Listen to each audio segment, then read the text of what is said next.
Hey, how you doing? Let's do it to it.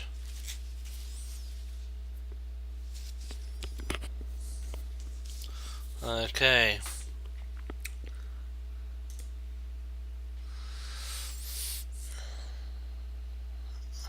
let's get on this. Okay, Frank J. Marshall. This is a blindfold match. It was in Glasgow, 1903. Black's slow and cramped development allowed the formation of a mega attack to be implemented by Marshall. It was actually Black is the Alliances. That's the name of the team that played at the Alliances.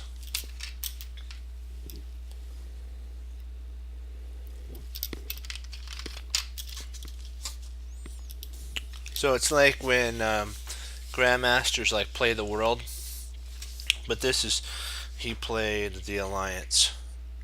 Hey, how you doing? So E4, E5, knight to F3, and then knight C6. What in the world? Ah, oh god, it's on the other page. Gotcha. Okay, bishop G5. So he's doing the Roy Lopez. White is.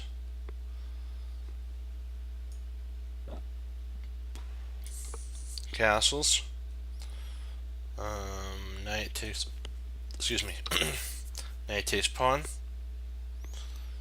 And then D4.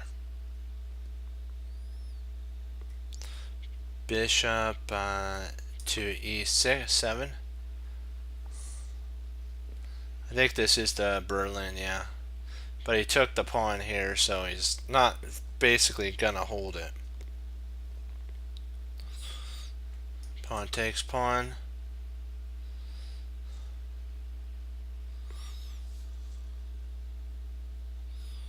There's a variation that white can actually play queen e2 here, and then when the knight retreats back, then play d takes at e5, and you have the ability of rook swinging over a knight coming in, and then knight in here, and something like that, some sort of attack like that. So he just took there.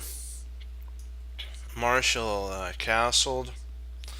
His opponent played queen to, oops, wrong spot. Queen to d5.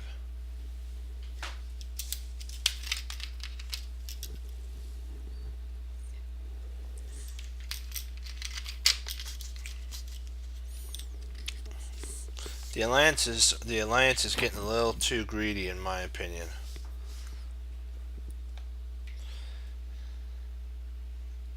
Knight to bishop b4.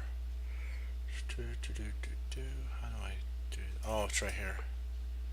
Knight c5. Pawn bishop to e3, and then knight to e6. Knight c3, and then queen to e8. Here or on the next move, it is absolutely a necessity for black to seek freedom from white's position instead of some cramping development selection by black, soon resulting in like the storm cloud of a kingside attack forming. You have to be careful that you don't get a kingside attack smash. So what happens is queen rook to e1, and he played b6 here with the idea of basically fianchettoing, and rook b8 and an attack.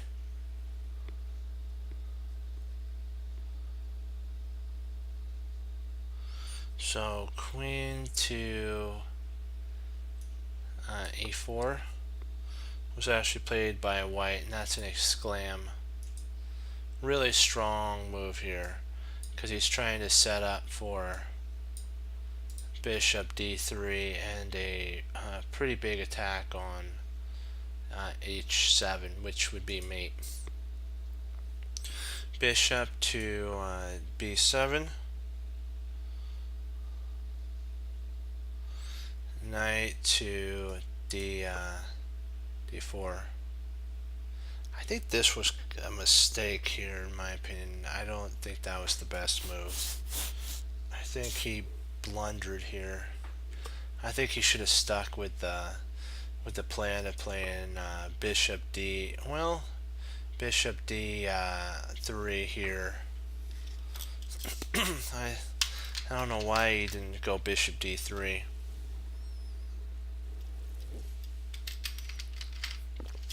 That it doesn't make that other move doesn't make any sense. If he plays g6, then you always have bishop to h6, and you can pick up an exchange. It just doesn't make sense. So, wow. Even Harry the H pawn makes some sense here, and you can cram it down the board. This move makes no practical sense. Knight d4, no sense at all. That was a horrible move by white. Wow. I gotta say, black was very. Black made another tremendous bad move too. I think that he could actually at this point play here. Well, maybe I'm missing something. Let me see. Is it knight? Is it knight takes? Maybe I'm missing something. I gotta see.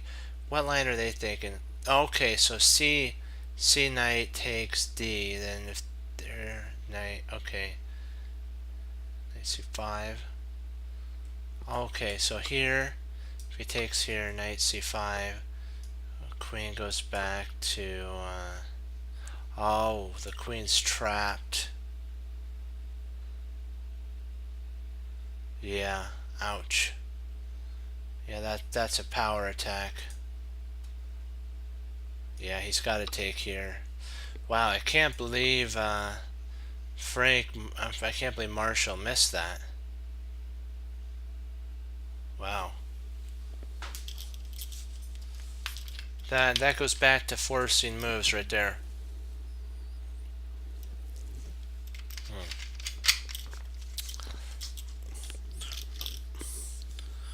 Yikes. Tells you don't, yeah. It's a young Marshall. Yeah, you can't get upset with him.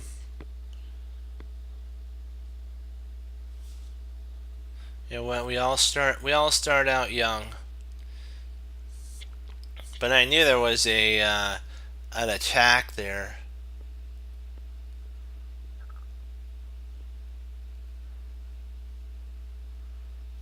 Yeah. I knew there was an attack there somewhere, because this was a with my studies on forcing moves, and now I'm in quiet moves. I gotta say, quiet moves are pretty tough. That you have to be patient, really patient.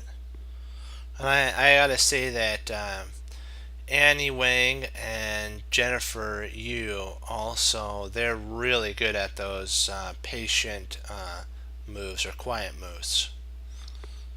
Because she was actually playing in the U.S. Championship this year, and she played against Christina Yip, and she did one move, and she was like attacking, and all of a sudden she did G3. She was black. She played G3, and it was like, wow, patience in its finest was that. Patience in its finest. And so I'm working on being more patient as well, because my thing is like I want to go for the 1-2 knockout, but I have to realize you got to set up for those KOs if you're doing boxing, or if you're going to set up for in football to sack the QB. You have to set up for your line to be ready, and you have to be look for that right moment to when the line breaks to go right on through and sack the QB. And that comes with just practice. You're not going to be perfect. There was only one who was perfect, so we gotta always keep that in mind. We're constantly striving to get better as chess players. And if any other chess player tells you, any other grandmaster tells you that, then you gotta worry.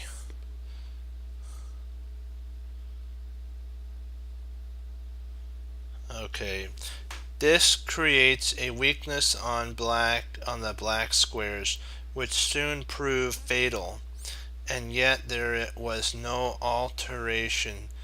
You can see the notes previously.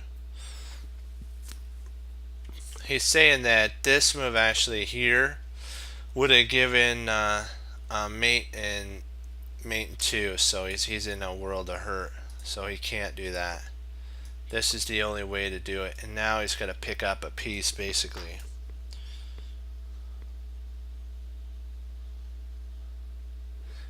Oh, knight B, what? Knight B6, what am I missing here?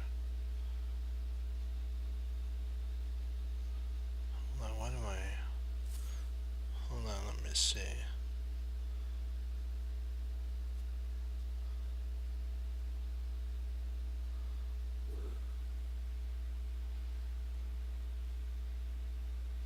Hold on.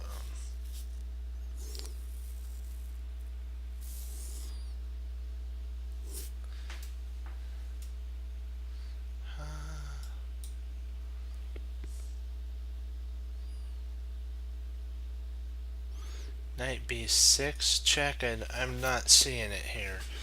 Did I miss a move or something? Hold on, just give me 1 second. Did I miss something here? Just 1 second. Let's see, there. So far so good. So that's right. Roy Lopez, knight there. Yep. Castles. Knight takes pawn. Pawn d4. Bishop to e7. Oh. It takes castles, so we're good. Queen d5. King. Then we knight to b4. Bishop there. Knight e6. Okay, knight, let's see, 3, queen e1, or e8, rook to queen rook e1, queen d there, okay, queen there, great move. Knight to, oh, that's the problem. Drat. It's this here. I knew there was a sitch.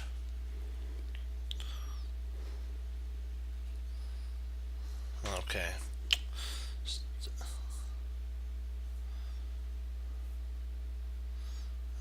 Rook here. This makes sense now. Why he played that.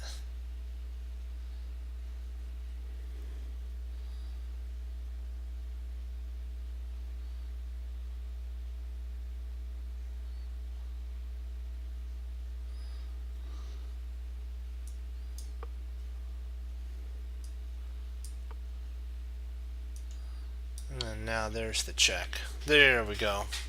Now we got it. Because of the mating threat this move created after the following forcing sequence. I think, did he actually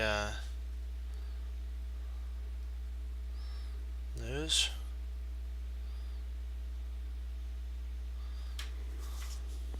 No, actually, I think black won here. Surprisingly, I think black actually won. Bishop takes knight. So, they're saying that if rather than knight checks, but bishop h6 here, knight, let's see, knight here, knight check, bishop takes, pawn takes, if queen takes there, and then potentially you have like a setup there, and I'm thinking that potentially we have something like that, and then if you take here, we take with check.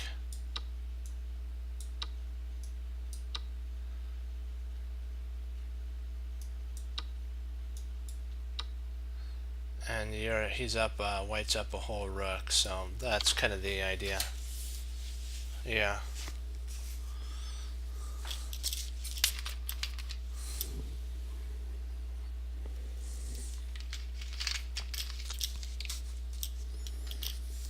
Bishop takes knight, and then e takes f6.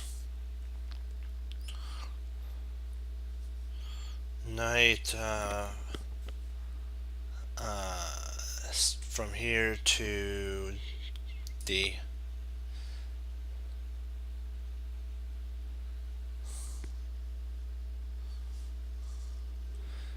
Queen to rook 4. He's trying to infiltrate in here. So h5 is like forced. Knight takes, actually knight takes knight's forced. That's a check. So pawn takes is a forced move. Surprisingly, this move actually here is an exclam. It's a really nice move. Yeah. Queen d1. This sets up for an attack on the pawn.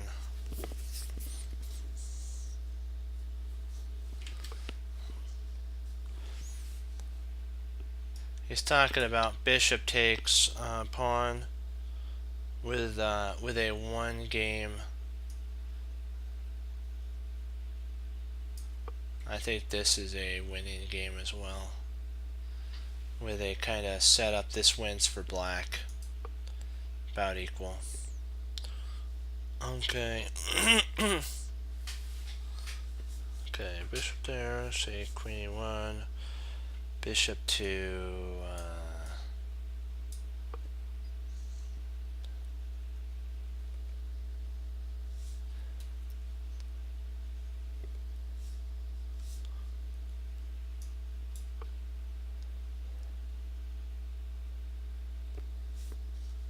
oh, sorry, wrong. It's king to rook, and this is so that he can slide this rook over here and guard the mate, so he can free up the knight and the queen.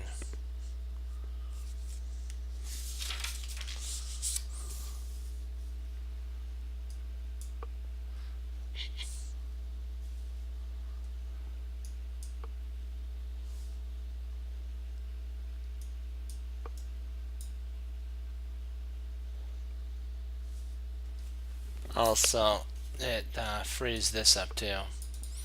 He's trying to protect, he's trying to hold everything together.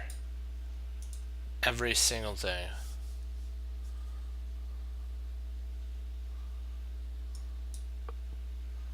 And now he's trying to win the queen.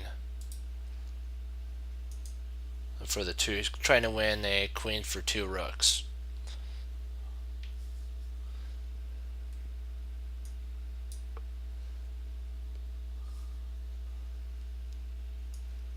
Maybe not.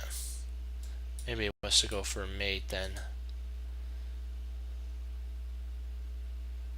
He potentially could actually win the game by playing bishop h6, trading off knights, so...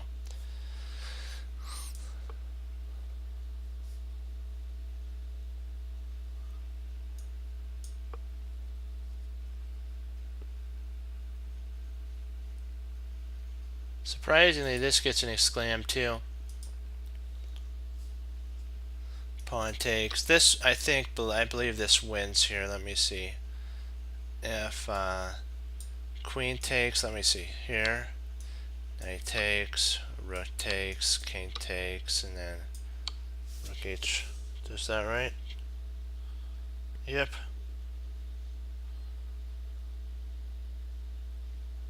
White announced mate in 3 at this point.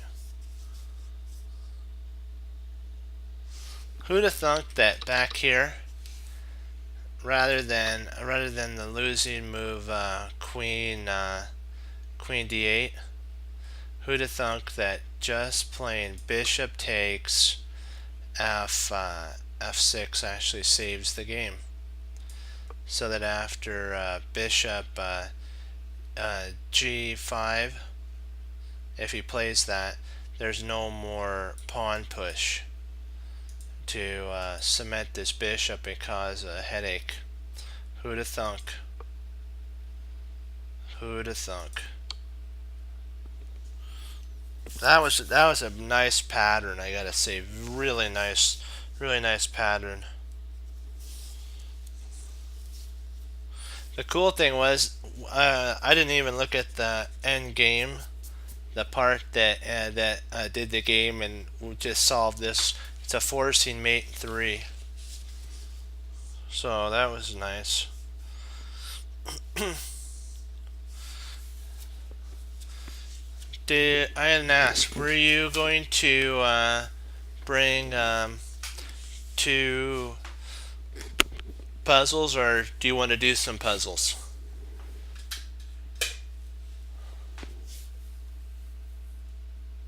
Because we can do our 12 puzzles if you want, and then we can go into endgame. Okay.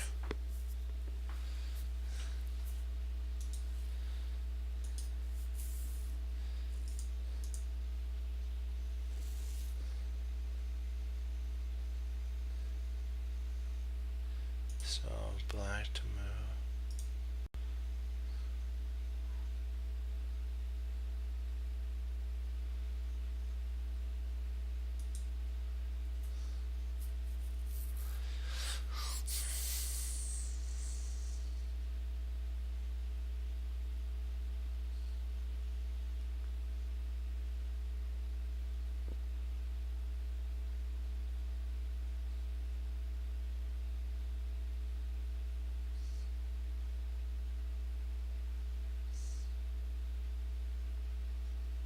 I think I got it.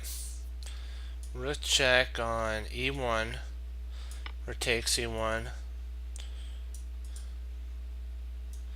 Queen d4 check. Queen takes d4, and then d takes e1 checkmate.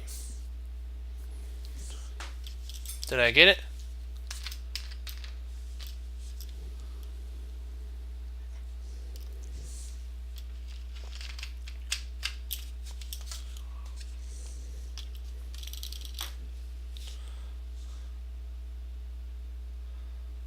Alrighty. Let's see here. So what you're saying here is, if he didn't take but played king there, you can actually take here, and after rook checks, then king comes up, and if he tries to actually stop this type of setup, you could actually play queen e7, and then if he takes, then you have actually queen e1 mate. Okay. Okay, gotcha. I see that.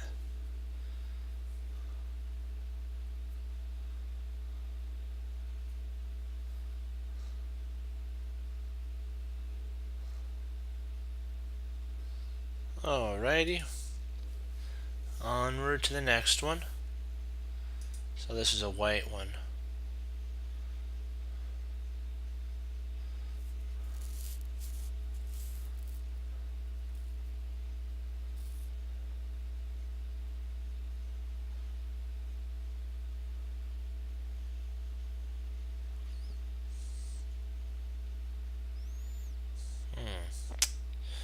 Okay.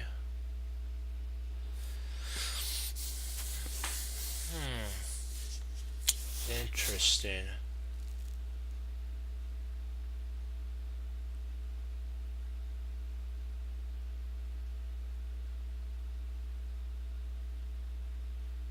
Okay, I think I got this. Rook c8.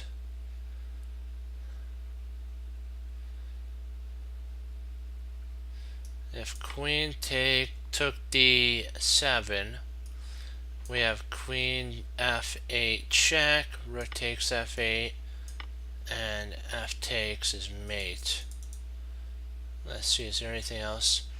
He could try queen to b6, then you still threaten f check, and then that's mate, so that one. And if he plays takes there, you have actually the ability to play, let me see here, snap, let me see, there's a way to do this. Hold on, let me see here.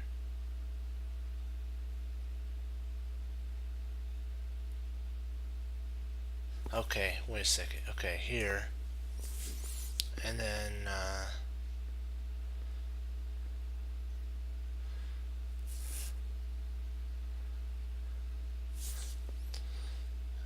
if queen c6,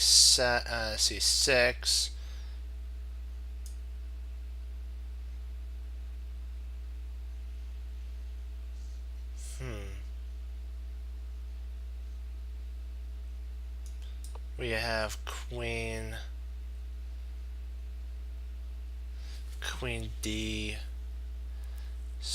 in that line.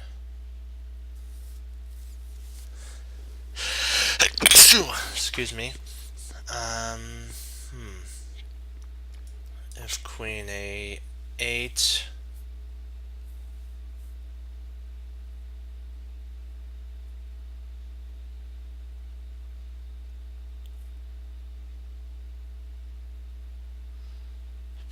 boy, this is a tough one. Thinking we take there. We takes, maybe I'm missing something.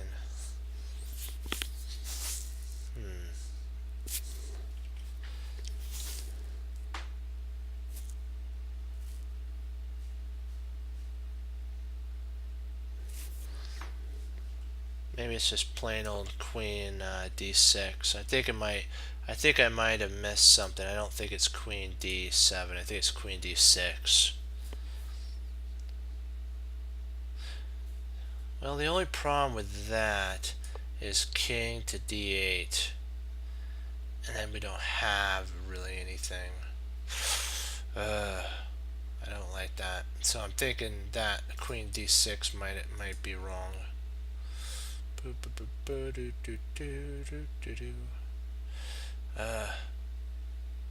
So maybe queen there.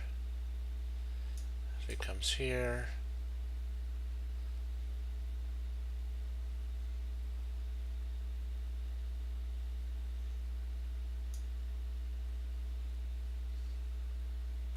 Can't push here, so queen there.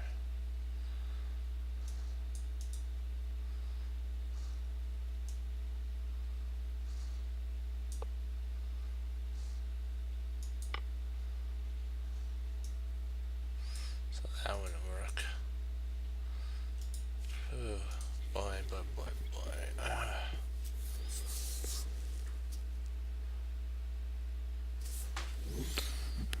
Maybe there's something to do with queen no, that wouldn't work because then he can actually take and then take back there. So that's losing.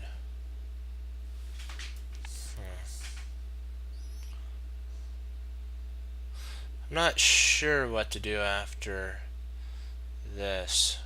I think just takes. And let's see, we have 6, and he's got. We have 5. He's got 6. So there's something I'm missing. Am I getting close on the this puzzle here? What am I overlooking on?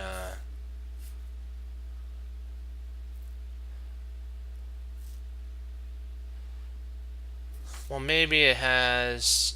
Does it have something to do with here?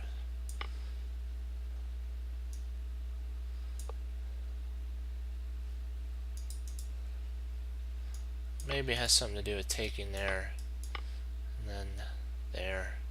Is that it?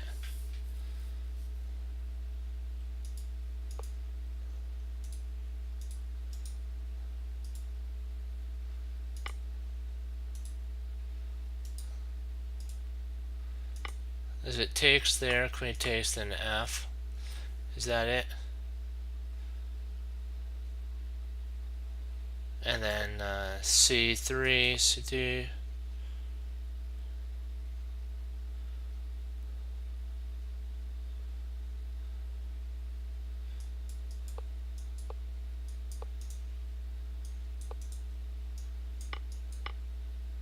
Is it something like that? Did I kind of get it right? Well, I hope the Lord's blessed me with a gift in chess. I'm hoping so.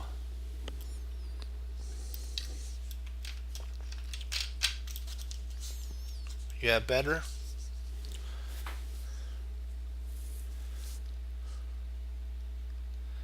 You have better? Huh.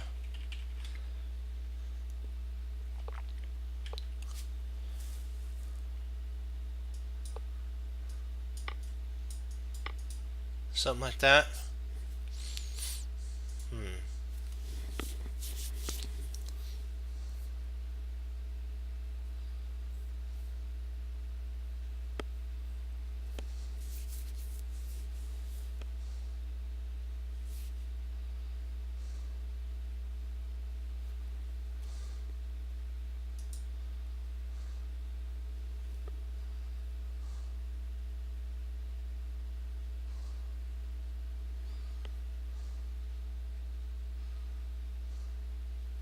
So you have something better after queen c6.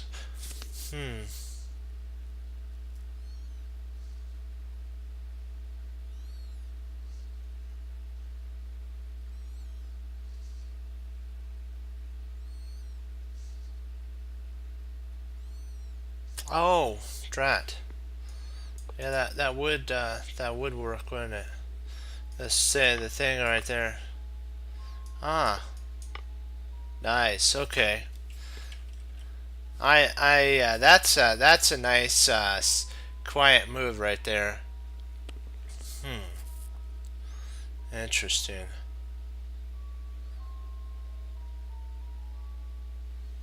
Huh. Yeah.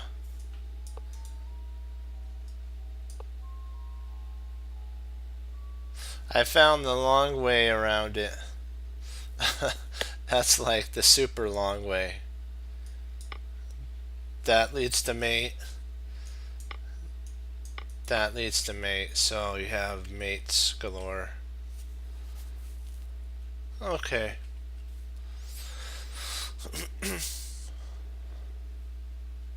Alrighty. Let's those were some great puzzles. Wow. Nice job.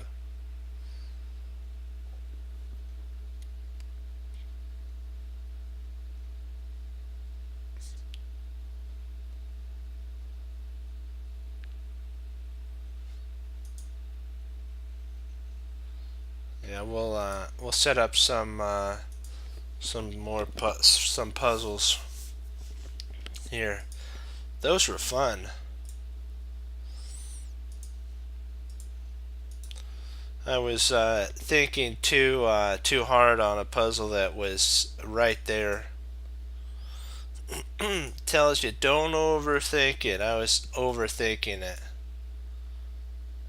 I was setting up too hard of a problem. There was no reason to do that. Do do do.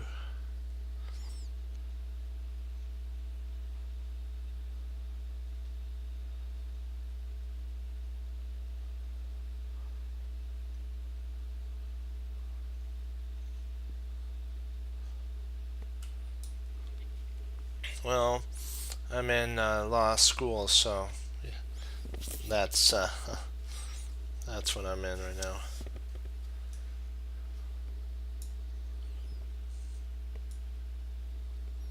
Let's see here. I gotta put a knight in.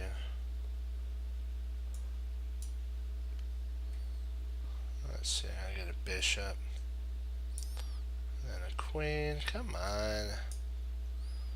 And a rook. Let me see. Do I have this right? Yeah. Oops, almost forgot the black king. That would be a shame. Then we wouldn't have anybody to fight against.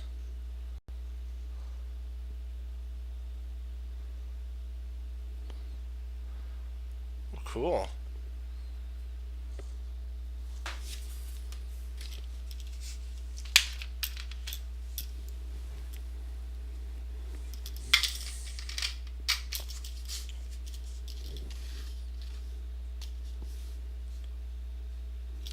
Oh. That's not good then.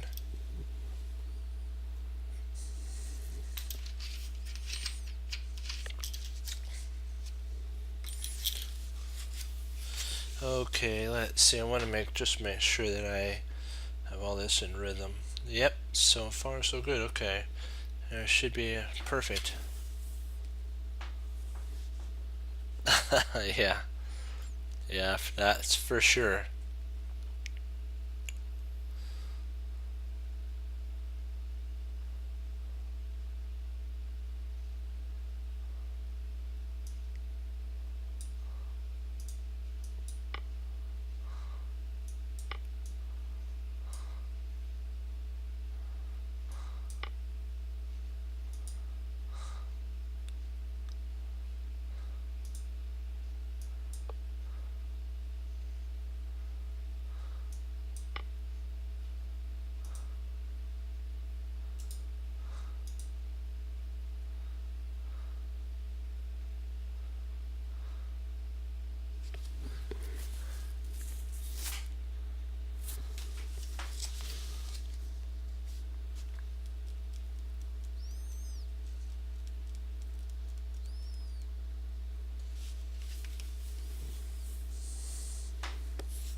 What are we missing here? I think it's no, that doesn't work either.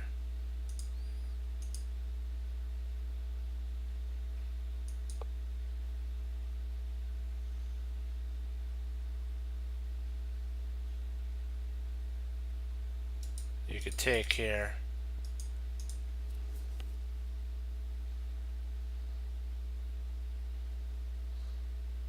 Maybe it's queen d. I think it's that. Yeah.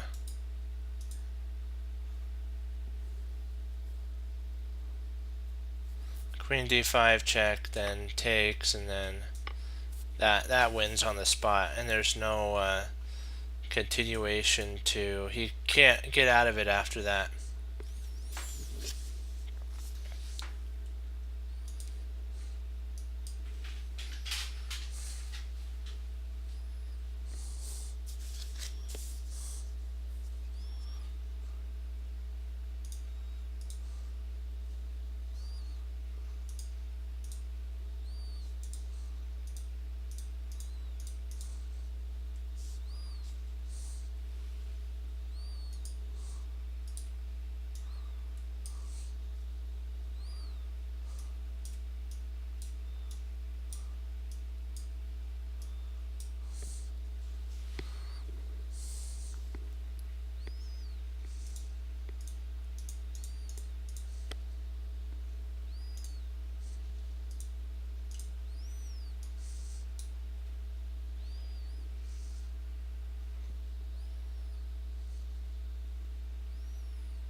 There we go.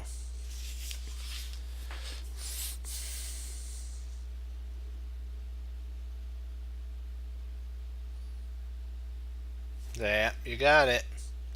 You takes, and then, oops, wrong, let me see, knight d6 is mate, or g6, sorry.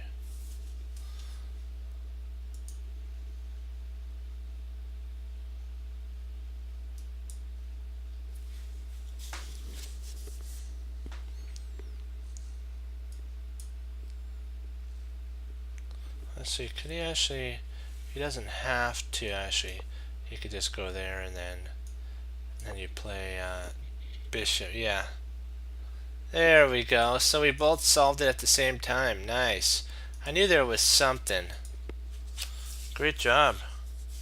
We're thinking alike.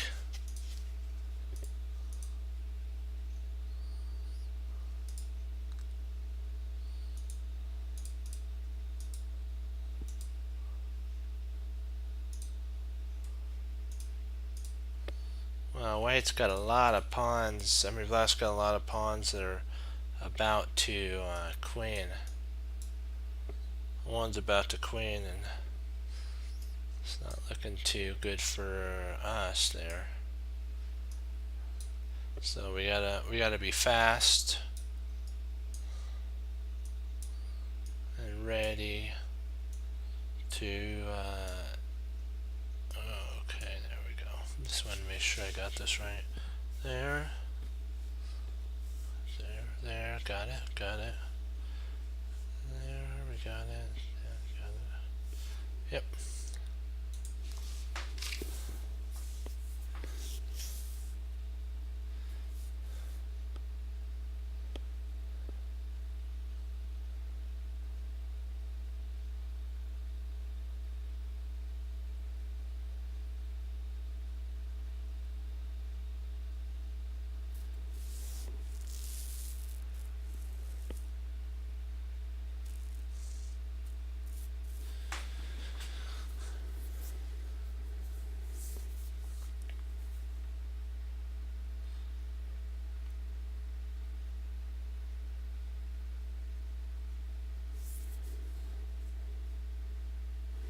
Give me a second to think about this. I'll be right back.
let's see here.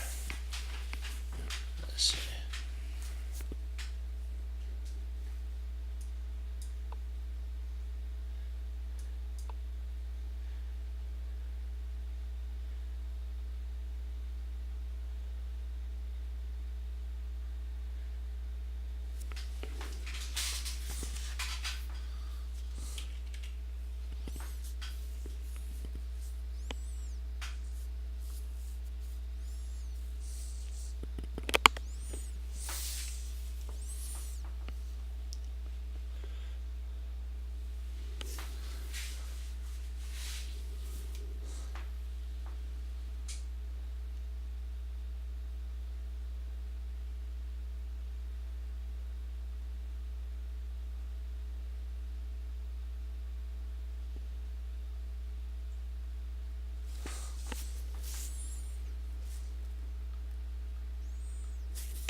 I got it.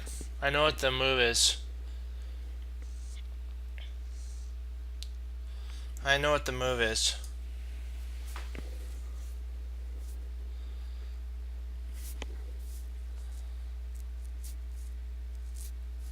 Do you see it? Do you see the move?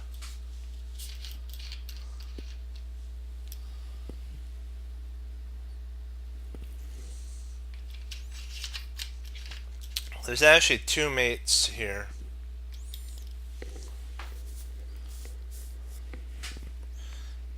But you have to find the right starter.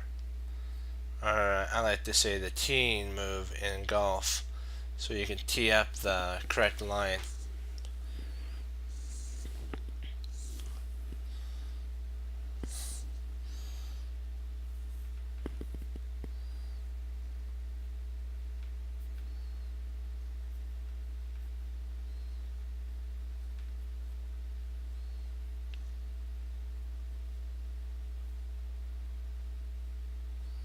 Yep, you got it.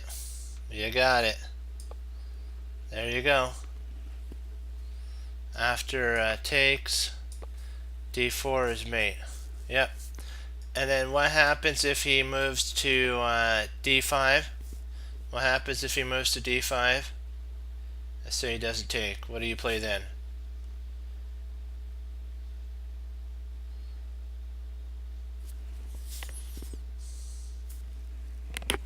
There we go. Boom.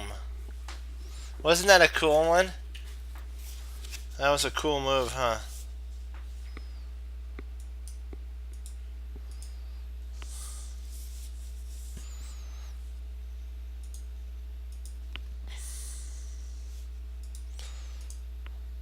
You gotta love Father Pogar's line. Some of his puzzles are out of this world.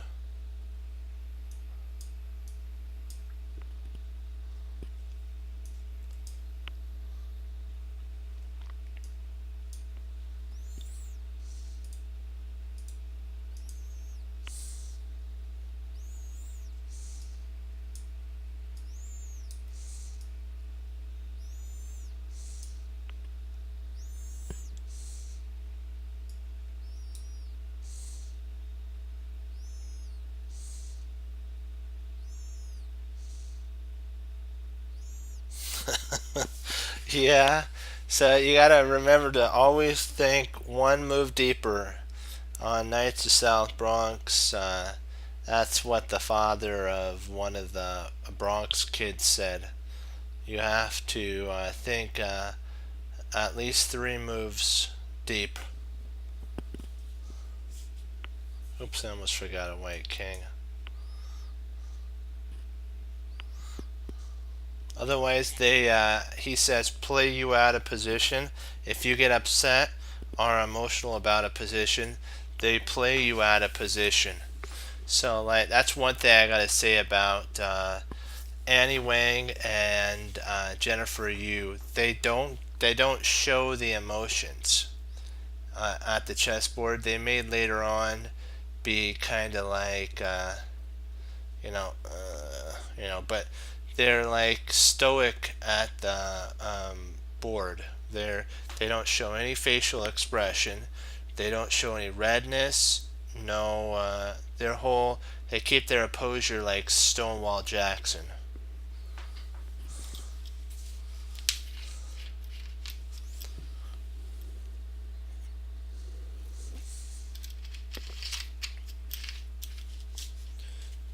And if you keep your composure, even if you're losing sometimes, you can actually pull either a draw or a win because your opponents can't read you at that point.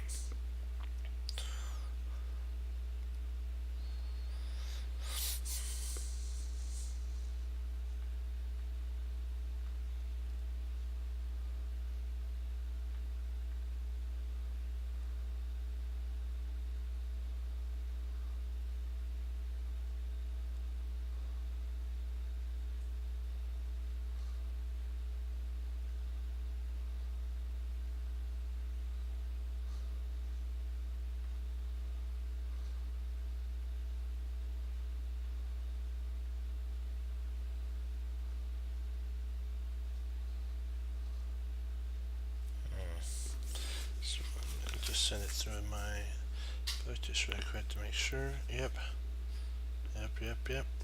That's right. So let me see here.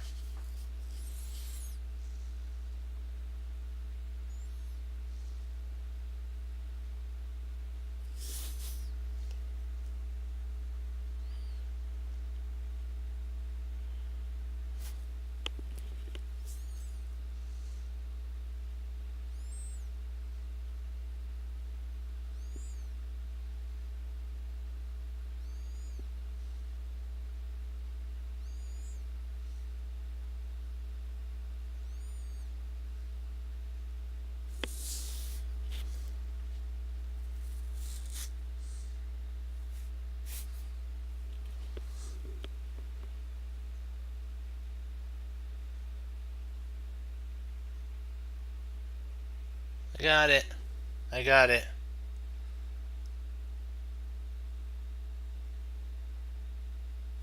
Got it.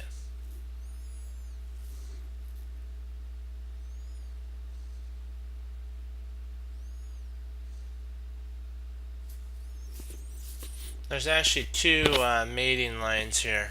Two mating lines. Tell me when if you need any help, and then I'll throw you a hint.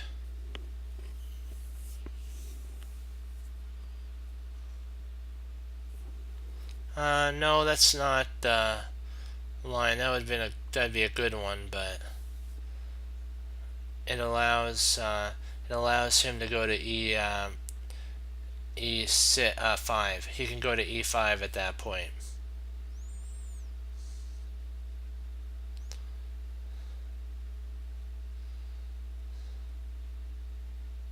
I think. Let me see. Maybe I'm missing something. Am I missing something? Hold on. Oh, I'm missing something. What am I?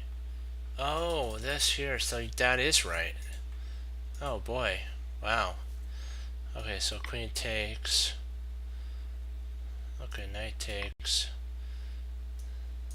Yeah, that's right. You got it. Wow, I missed something there.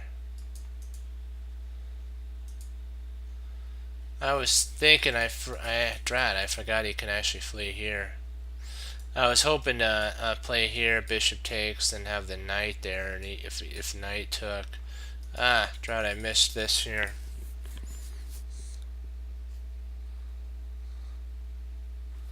There we go. Okay, perfect job.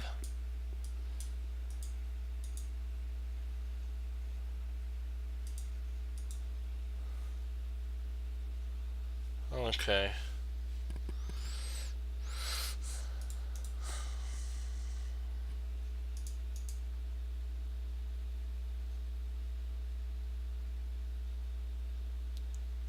Yeah. But gotta go for the most patient and kind of sometimes forcing move at the same time to set up for a winning combination. And that's what we want. We want the winning combination. I think there's double, yep, and then knight. I believe there's a rook there. And then one white queen. Let's see. Oops, I almost forgot the king. I knew I forgot something over here. There. So 3. There's 5 there. 1 there. Oops, forgot the king. There and there. Yep. Let's do it to it.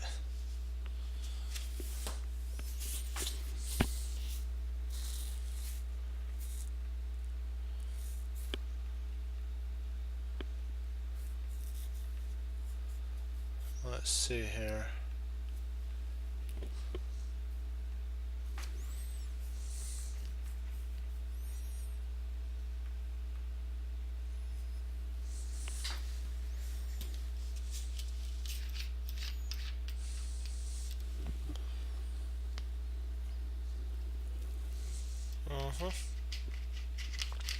Yep, that's right.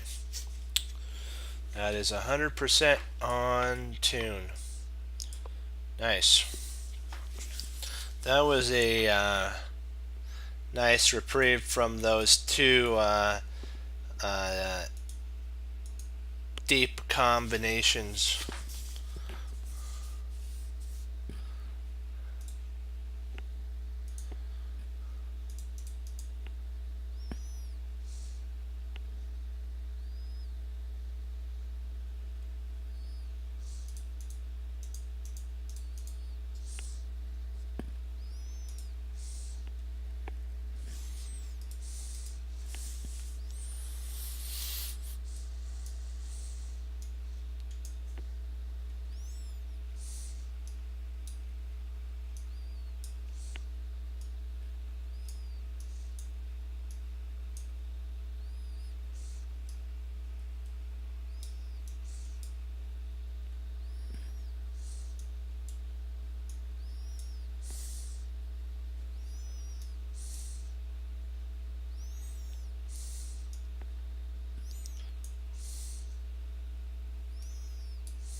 Excuse me.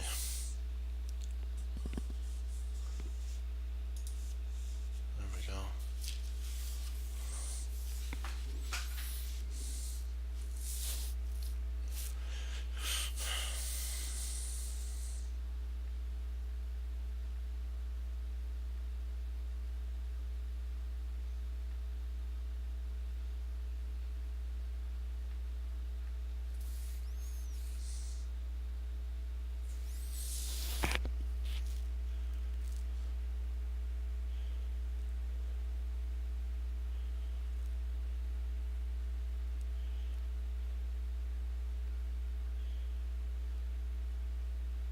I got it.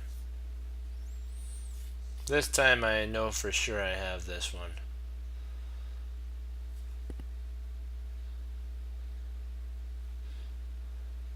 Well, that's interesting. I was thinking something to do with knight here. Maybe, let's see. There and then... Oh, wow. So all we can block... mine was a mate 3, drat. Yours is a mate and 2, okay. Nice, yeah. Yeah, yours was a mate and 2, mine was a mate and 3. Drat, that's not fun.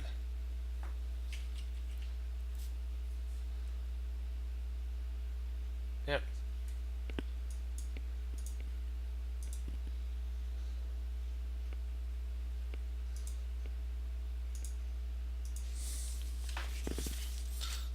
that was good. Good work. We both found mates. One was quicker. You did great on that one.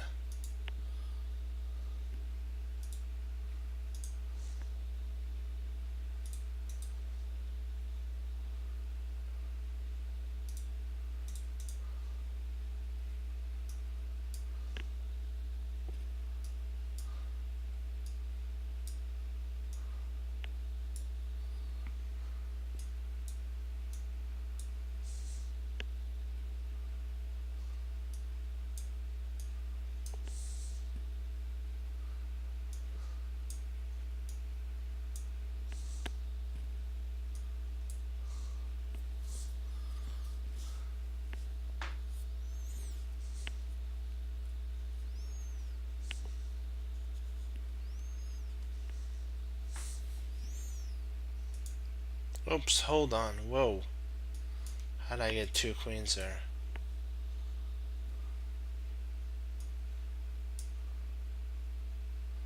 Wow, that would have been interesting.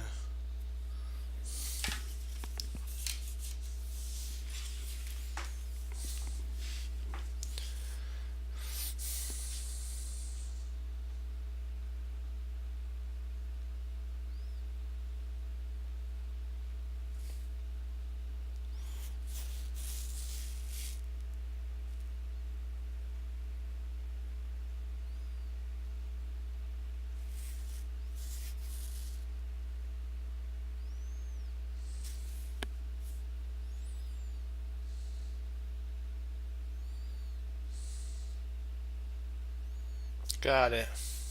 Yeah, there it is. There it is. There it is. Bang. Kaboom. Yep. Nice job.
Yep, that's right.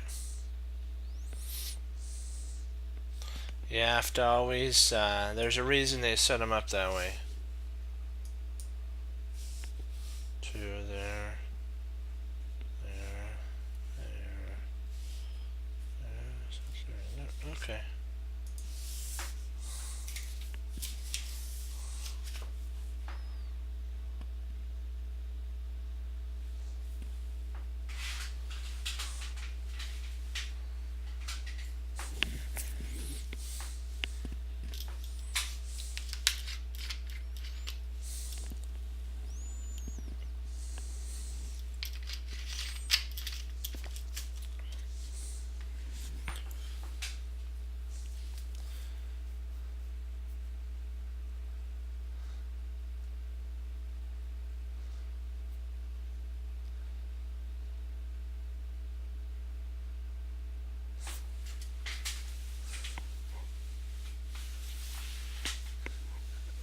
Okay.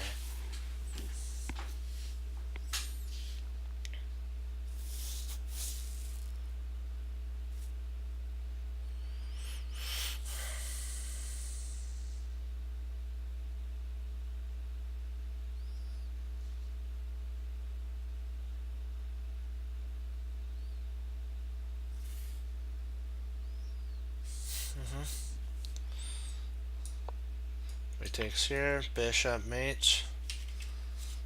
He plays bishop takes, bishop mates. So there we go.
Yep.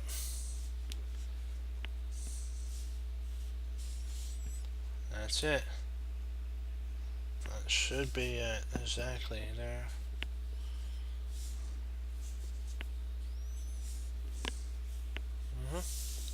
Yep. Oops, I put this in here so I don't lose my spot. Alright. Let's see here. Teaches us one thing. You can have all your pawns, but if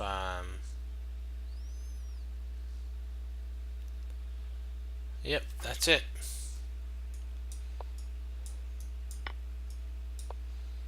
There it is. You can have all your pawns, but if there's checkmate, it don't mean anything. That teaches us something right there, that it's not about material. It's not about material. And the orchestra or the opera game taught us that one too. So that Morphy traded everything off almost.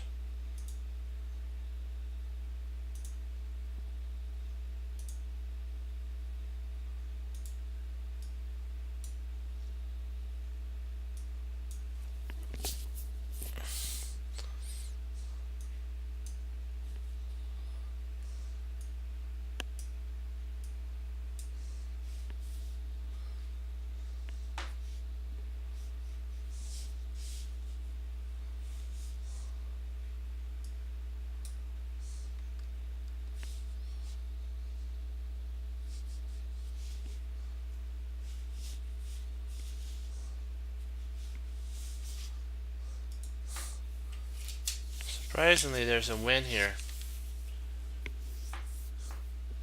And I want to see if you can see it. This should be a quick solve for you. This should be a really fast solve. You should be able to solve it like boom. Think of the most forcing move and land it on the board. Kaboom.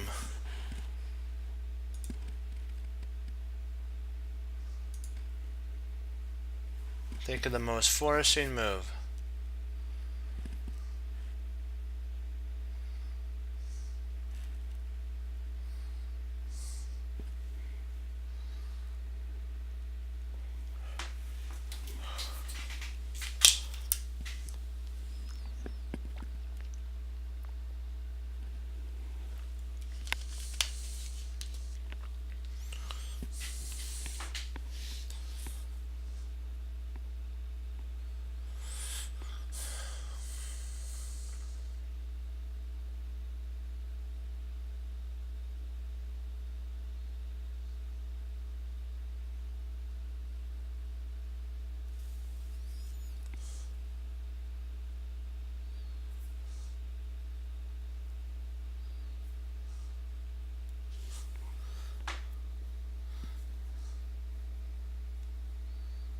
Are you there, Chess 360?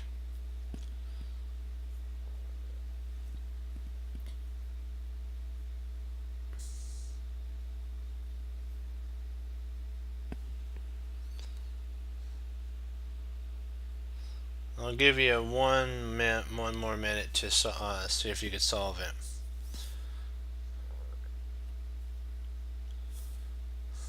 Oh. Yeah, this should be a walk in the park for you. Yeah, there you go. I knew you had to have gotten disconnected because this is like a total walk in the park.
One more after this.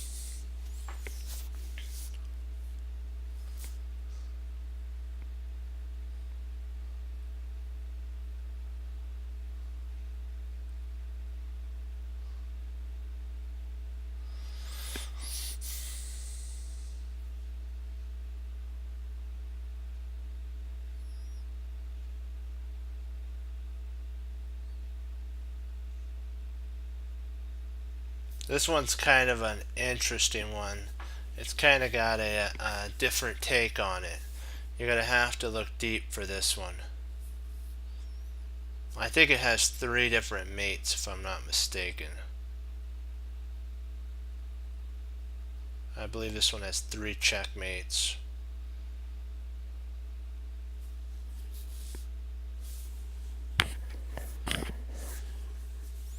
Trying to make sure I see it all the way through. Let me see there.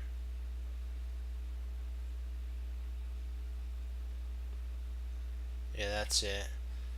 And then there, that's it. And if there, yep, it has 3 mates. It has 3 checkmates. It's kind of an odd starting move though. I'll give you a hint. It's an odd starting move.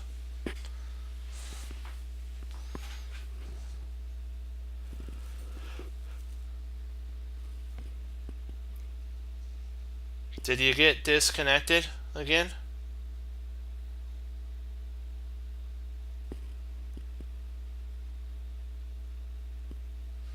Did you get disconnected?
Are you there, Chess? Chess 360? Yeah, there it is. There it is. If bishop takes, then bishop checkmate. If king takes, then bishop d1 is checkmate. And then if king goes to g, bishop e8 is checkmate. There's actually 3 mates. 3 different checkmates. And we found them all. Hoo-yah.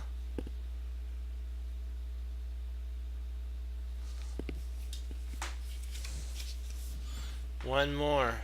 And then we get to do our endgame.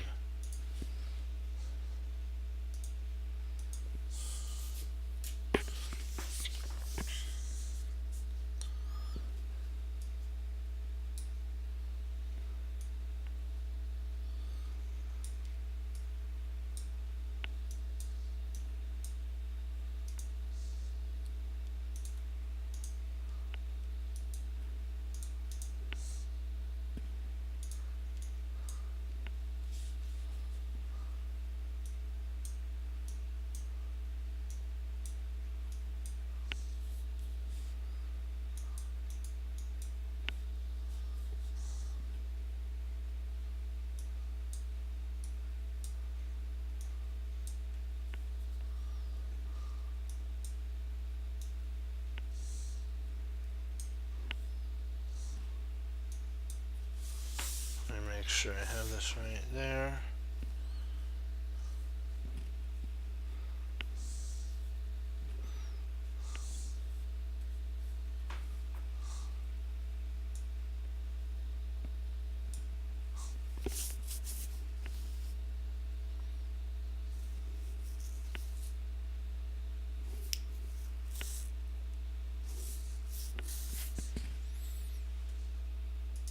There we go.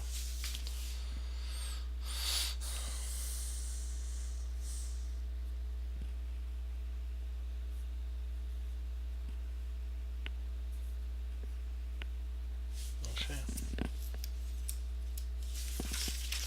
Gotta mark this.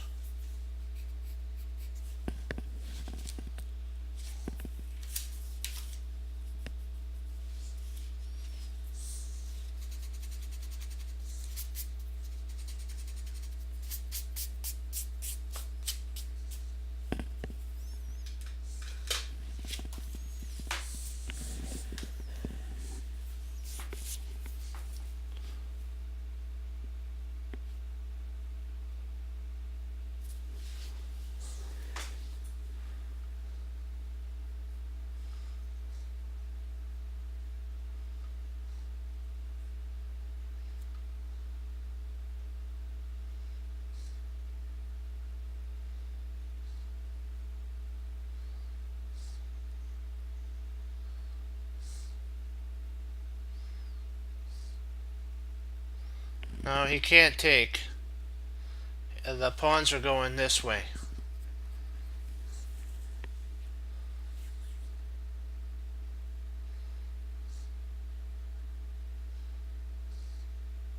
So the king would actually have to move. The pawns are going this way. Not this way. Or this way.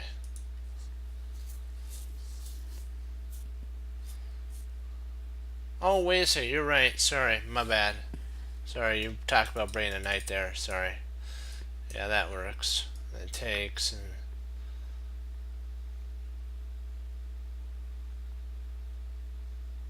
Bishop takes. Yep, there's your mate.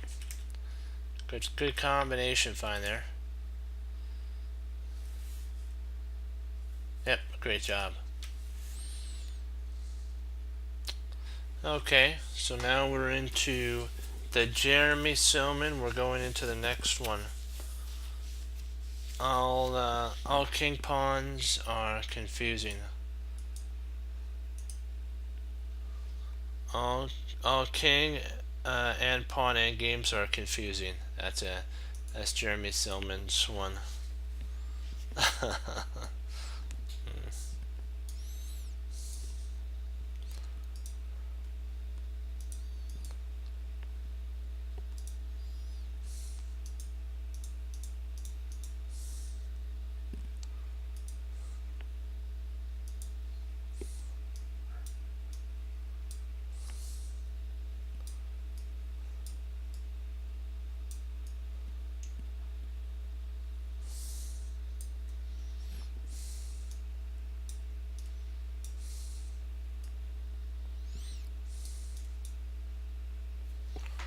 let's see here, there,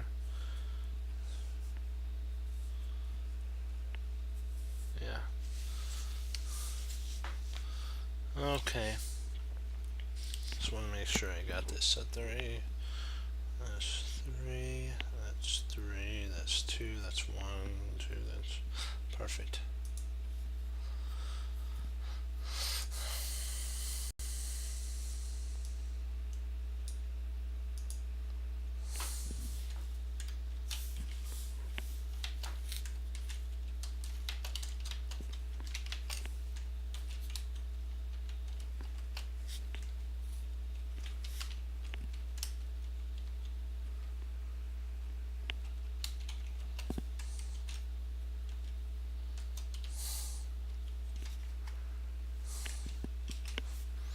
Let me make sure I have that right.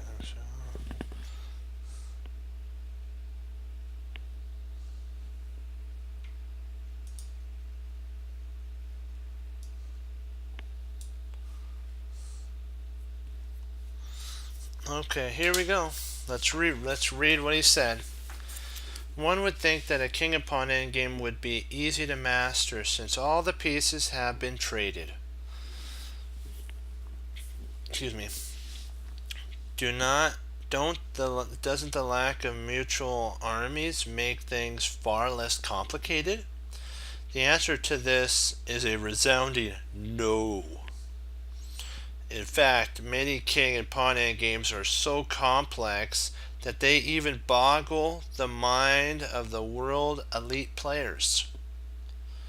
Due to this complexity, masters know that entering into a king and pawn endgame is an all or none decision. Leaping into one is perfectly okay, and often the only way to win or draw a game. But make sure you have a firm handle on the reasoning positioning before doing so. The following examples that we're going over right here are meant to do two things. Teach us the application of the beauty of the endgame. 2. Act as a warning concerning considered it a danger. He says, considered a danger, Will Robinson. Danger. That's an old time movie.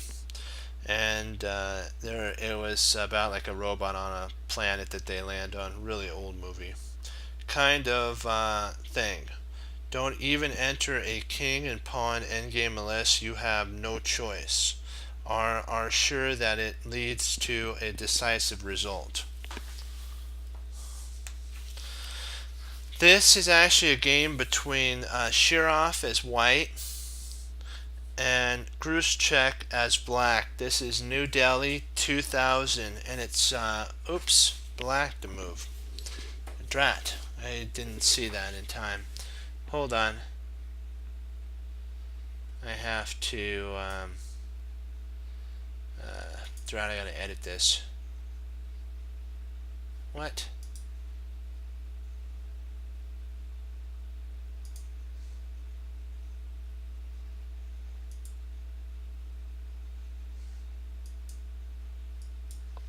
Okay. That is weird.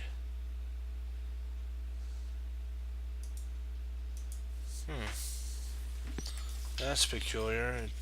It wouldn't let me keep the setting that we were at. Weird.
There we go. Now we're right as rain.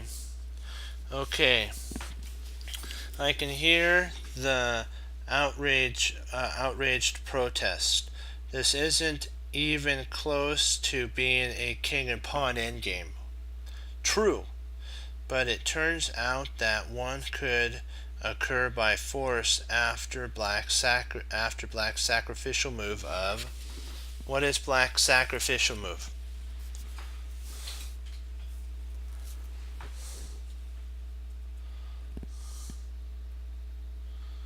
Do you kind of have an idea?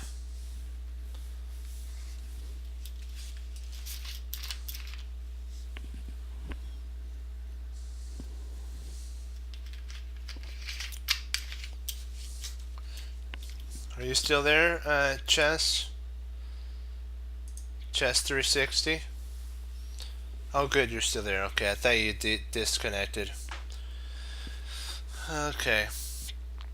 You're Black. Sack for Black, yeah. A sacrificial move for Black. It's an interesting move. It gets an interesting move symbol. It's not an exclam. It's not a double exclam. It's an interesting move.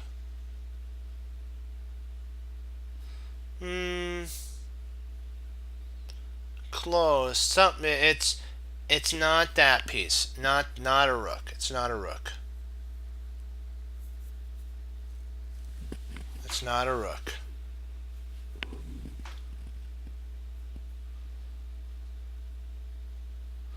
It's not. Yeah. Okay. It's not a. It's not a queen.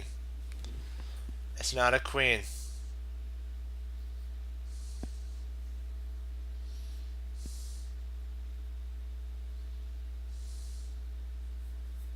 It's not a queen, and it's not a rook. There we go.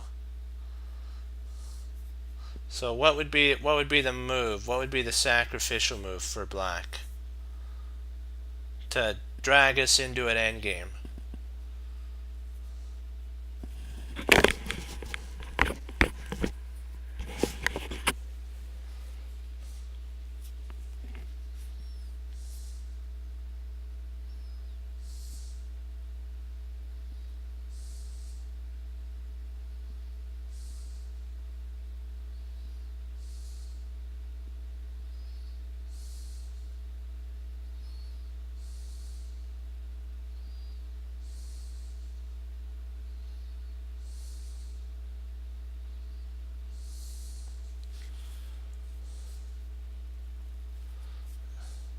Okay. Well, do you have an idea what the bishop move is? I'll give you a minute to think. Actually, it's bishop g4. Is an interesting move.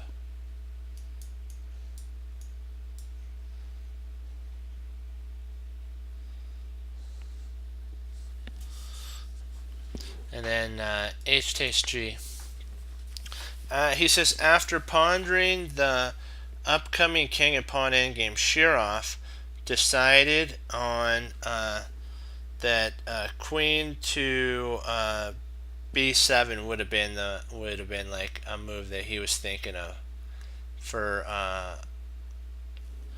white in the actual game, and ended up winning. Though the queen didn't give him any advantage whatsoever, it turned out though that h takes g wins by force, but Shirov admitted it took him 3 years computer assistance to finally prove this to himself.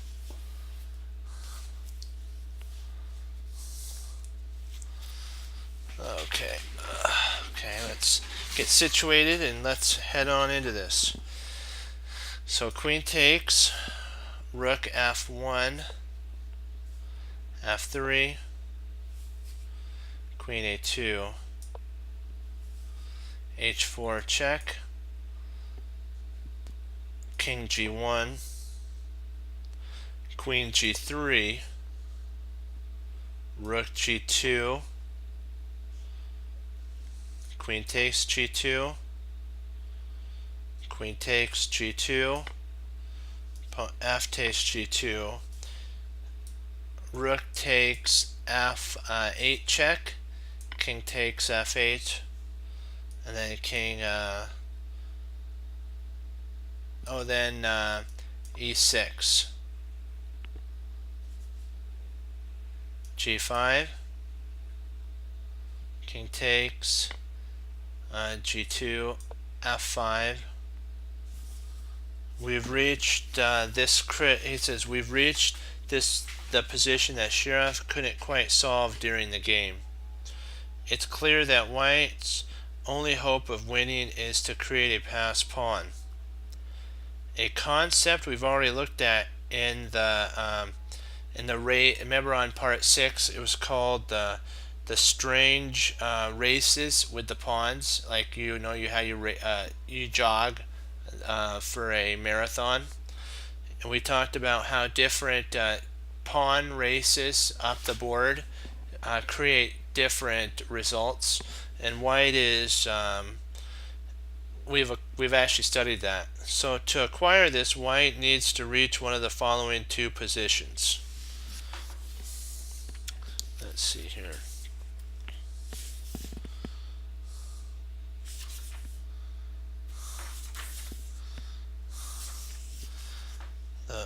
Well, there's he shows a position here with with Black's king here, the pawn here, Black's pawn's there, and White pawn is here. So I'll do it here for Black and Black. This is where the king wants to be. This is where the king wants to be. That's where White's pawn wants to be. And so it'd be something like that.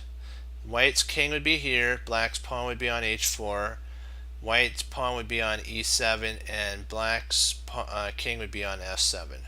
That's the puzzle he was talking about. White wants Black to have the move at that point. So it'll be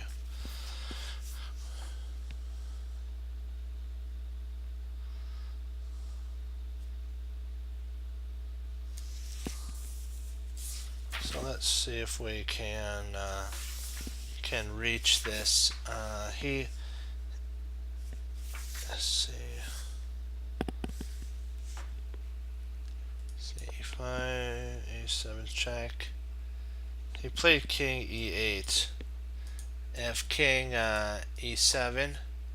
Sorry, I need to delete that.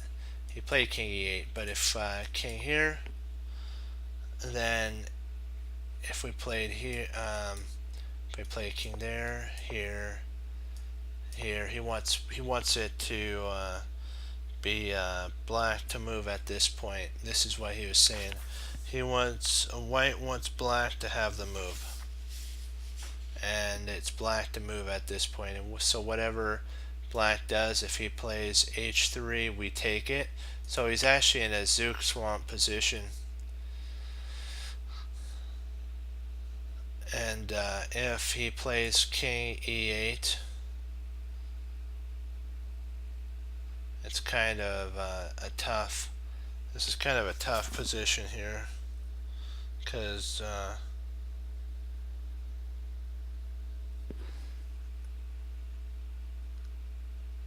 how does one actually win here? That's the question.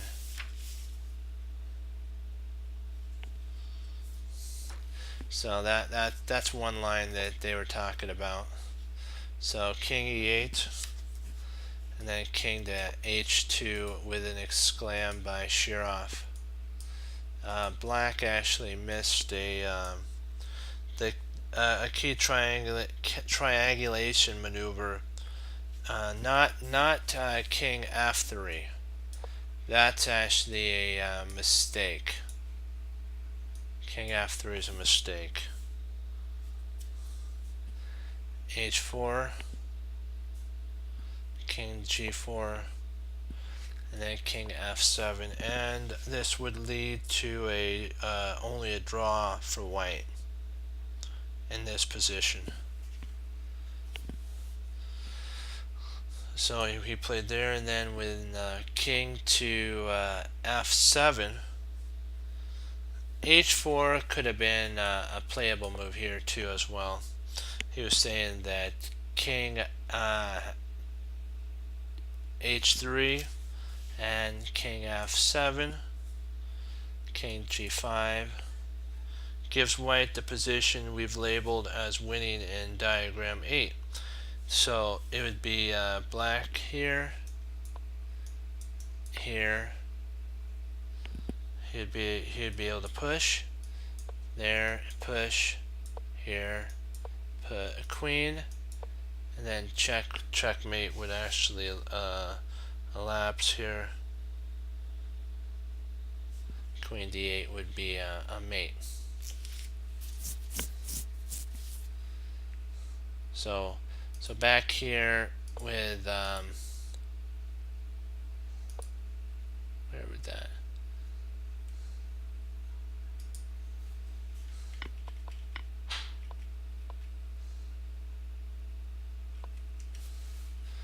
With king here, king here, king there, and king here, we would just play here. Actually, sorry, we would take there, which allows here, and then we get mate. That's what we decided is actually winning. So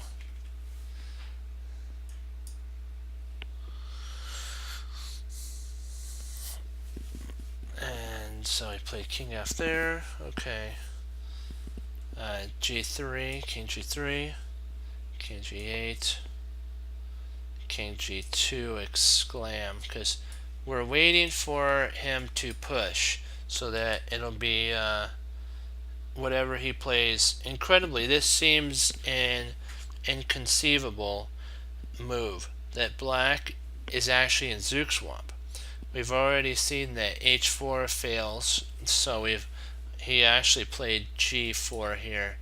We have already seen that h4 here fails to this move here.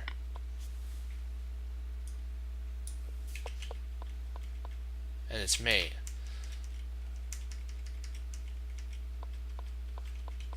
So he played g3, trying to see if he can kind of shake Shirov, but I don't think Shirov's going to be shaken by g4. That's not going to shake Shirov. With the type of games that Shirov can play, I don't think so. King f4, king e8, king e5, oops, what in the world, not e4, come on, king e5, king f7, e6 can't be allowed, king d5, g3, king c6, g2, king d7, queens, and then queens check. So if he tries at 19, queen e, and d7 check, king takes e, and king c there, and then queen would check and win, and it's an easy win for white because he'll just move here and pick up the pawn at that point. After the king moves, we just grab the pawn and it's an easy win. Okay, white wins sure enough after king g7. King e5 is actually an exclam move.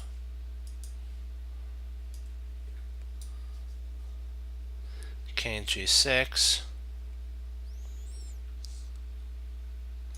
and then king c7, and black can't prevent white from promoting his d-pawn, though this game might seem unfathomable to some.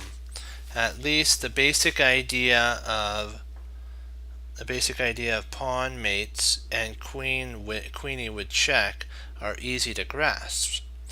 After our next example is even more outrageous. Let me see here. I'll see what time it is. We might have enough time to do one more. Yeah, we do. We got enough time. Let me see how long it is though. Yikes.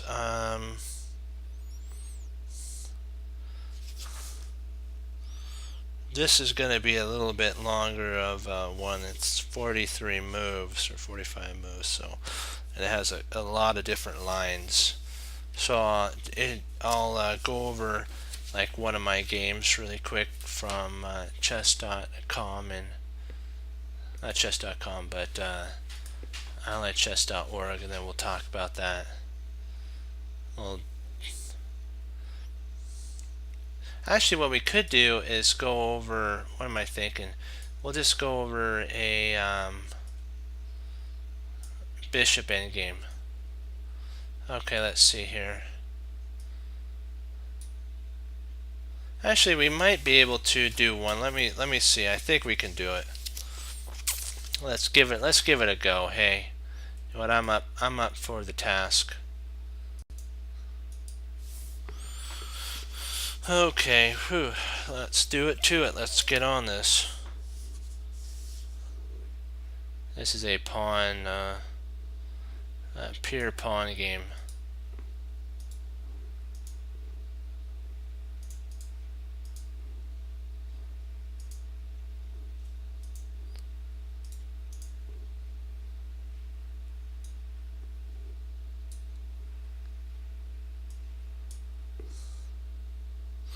This is Marzal as black, Martels as black, and Banco as Marzal as white, sorry, and Banco as black.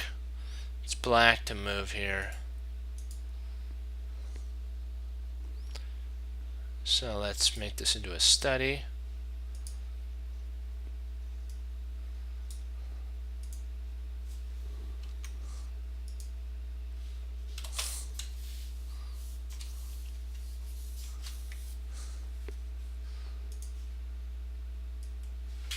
Alright.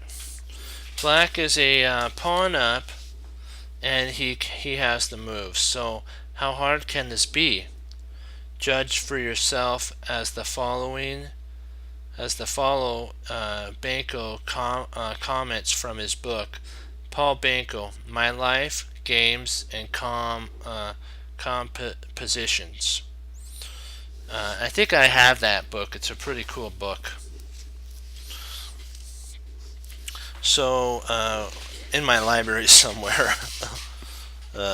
So we find ourselves in an interesting king and pawn endgame. This kind of endgame rarely occurs in modern tournaments. So I am delighted to get the chance to play such a position. Here the game was adjourned and I had to seal my move. This is Banco talking. I quickly calculated and convinced me that king takes C. Let's see.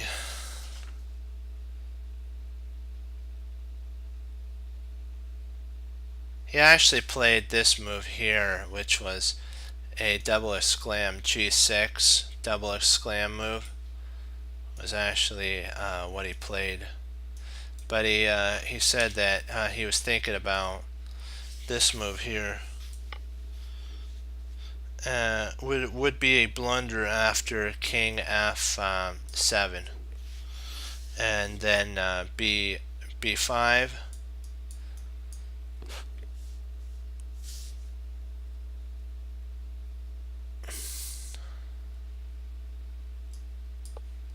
Oops, I have to turn the board around a little bit.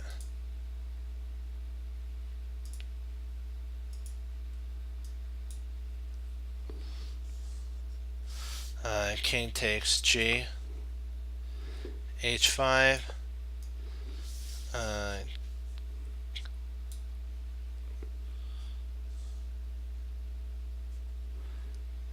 Hold on, what am I missing here?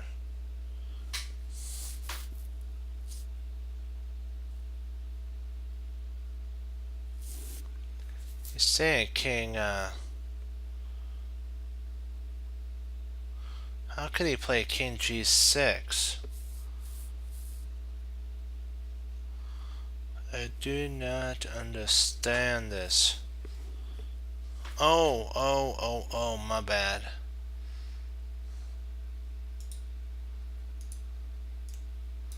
King h5, that's right. King g6, there we go. King b4. King takes. C5. King g6.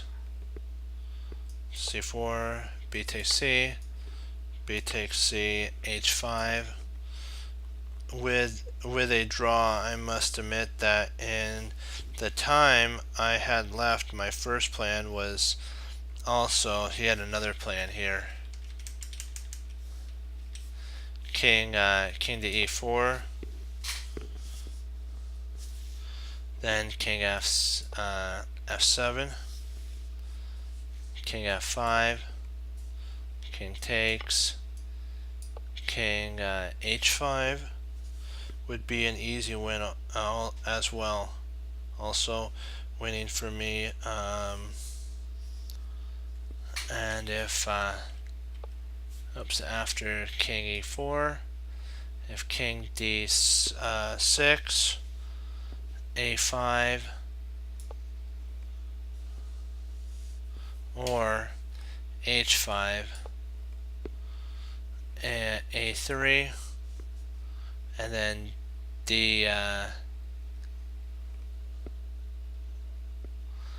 d4 is actually a winning line as well. But so a5 was what he said would have been played. So king c7, king d5, king b6, g6, a3,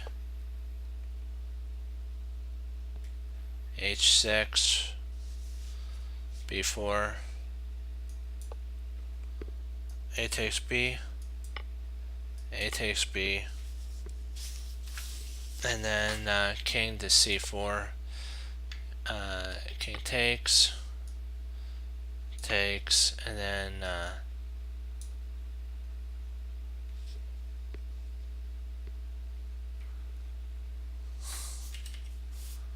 sorry, after takes, king b5. Then I noticed that so this is an exclam, so I'm going to have to get rid of that. There we go.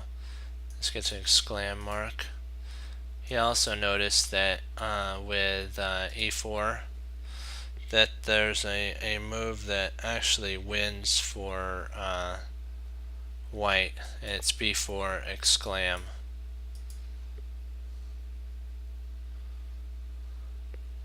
He was going to play h5, and then he was going to play this gets an exclam mark. Funny thing is, both these moves get exclam marks. Now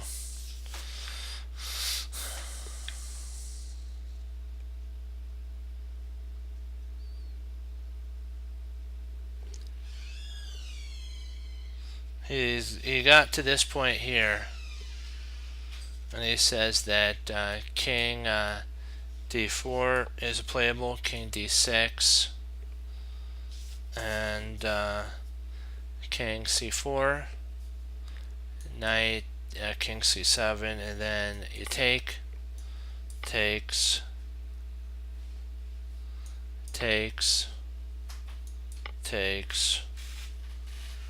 and then king b4, king b6, king takes is actually a draw at this point. So he then he considered after a1 what would happen if he played king f4, b5, exclam move, because he's trying to create a type of pass pawn here. g5, h takes, king takes, and then b6. And this is actually surprisingly an exclam move too.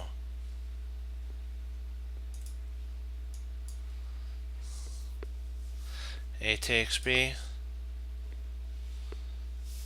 C takes B, and he's trying to create a pass pawn going A5 and A6. He's going to try to create a passer here. A5 isn't not what black wants, however. Black can improve his chance with an on move 46 after B here instead of there. He can actually get an exclam with A5, I believe.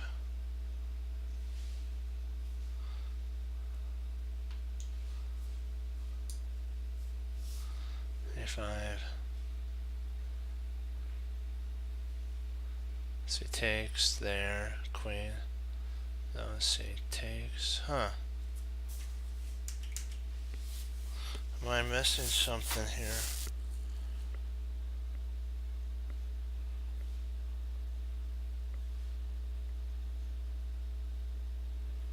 Oh, A5. Oh. Drat, I did the wrong one. Sorry, not A6. A5. Okay.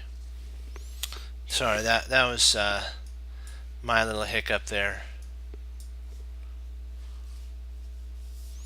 Then king d7, H, king C, here, takes, there, A, queen, B, and then queen to d5, and after here, did I move the king? Oh, I moved the king wrong. Snap. Drat. I moved king d8, sorry.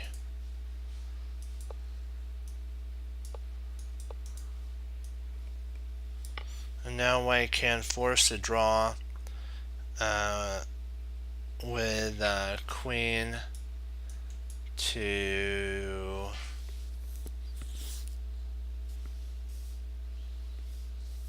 b6. Exclam.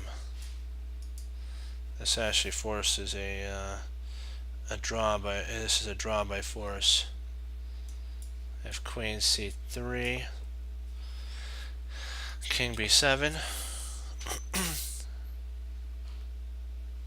c5, king c6, c4,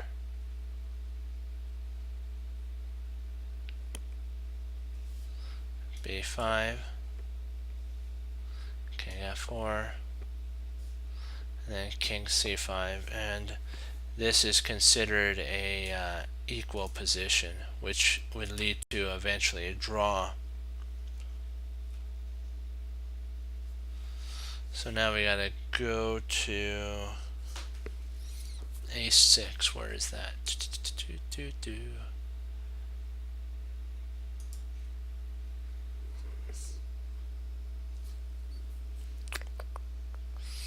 Where's a6? I'm trying to find this.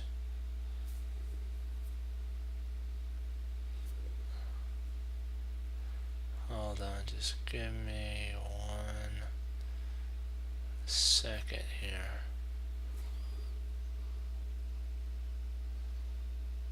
Oh, instead of Okay, instead of king d4, let me see, where is, instead of king d4, alright, a6 is actually an exclam move. And then white plays a5 exclam. So it's like they're doing exclam moves back to back. f4, king d7,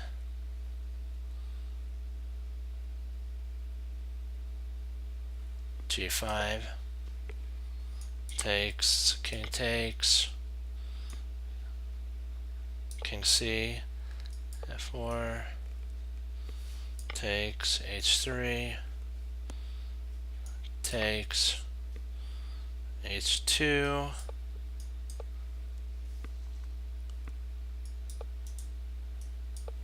strangely this position has come about. White's pawn, this is what he's saying, White's pawn stands on the 6th rank.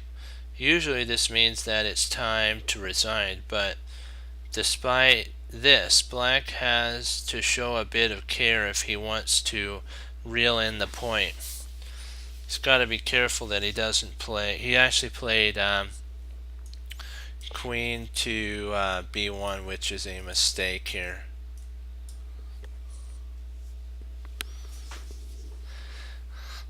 a2, and then after takes, king c7.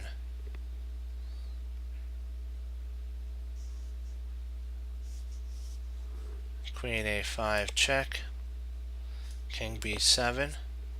Oops, not b8, sorry, b7. Black doesn't have time to take the c pawn after that, so if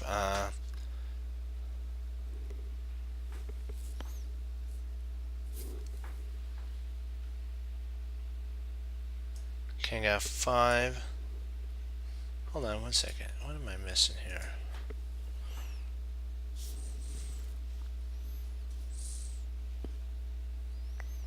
Okay. I have to go back to king d7. There we go.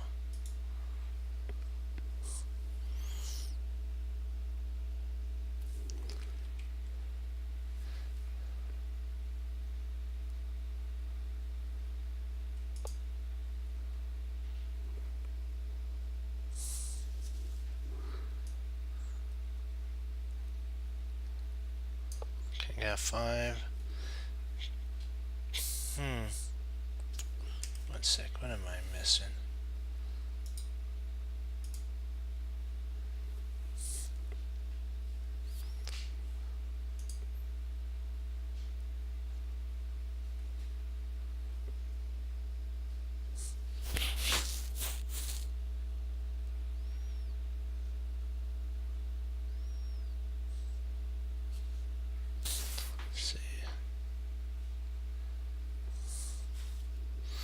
This is a hard one to keep. Okay, full interest in a5.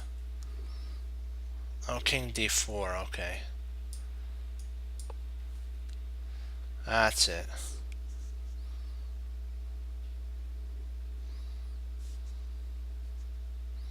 King f5. King c4. There we go. I got it. We got it. Takes is an exclam. King takes is an exclam.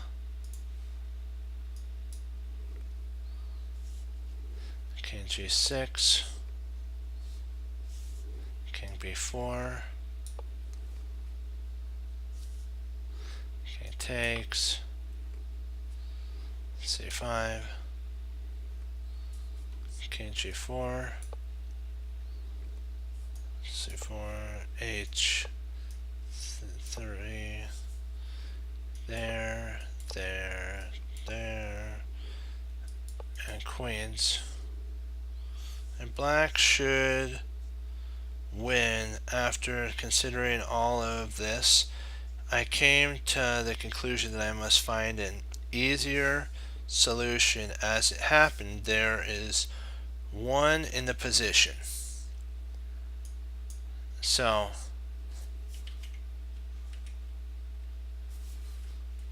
what is the move that he actually found? What's the move that Banco found here for black?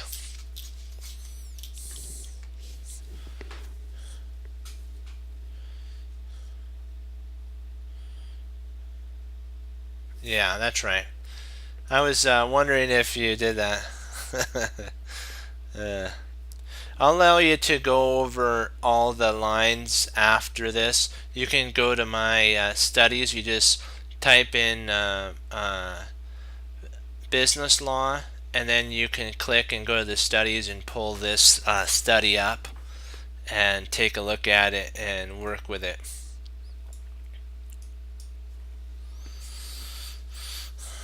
So king f6, king e4,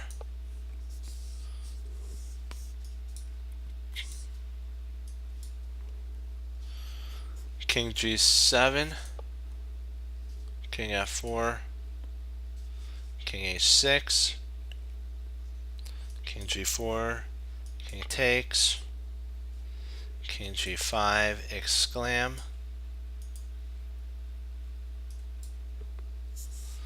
h takes, king takes, king g7,